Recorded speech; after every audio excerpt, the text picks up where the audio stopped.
Non haberá fin de semana en Noia sen oferta cultural. De maio ata outubro sucederánse as numerosas propostas deseñadas polas Concellerías de Cultura e de Festexos para manter unha programación estable durante toda a tempada estival.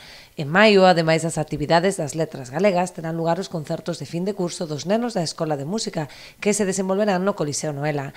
En xuño, unha das principais novidades será un festival de música independente, que se celebra o día 25, mentres que xullo será o mes no que se recupera unha das grandes citas estivais de Noia, a Feira Medieval. O 25 de xuño hai dúas novedades. Temos o 25 de xuño un festival de música independente e indie con grupos punteros a nivel nacional.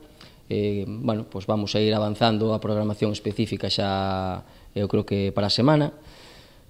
Por fin ansiada é que se vai celebrar despois de 2 anos outra vez o 15, 16 e 17 de xullo a Feira Medieval.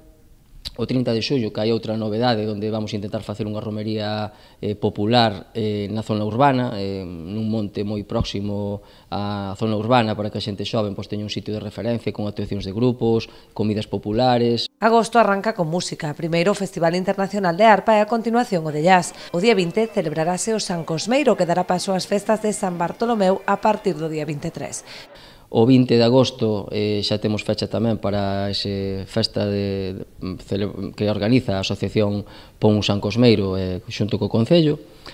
Temos as fechas tamén das festas de Noia que se celebrarán entre o 23 e o 28 de agosto.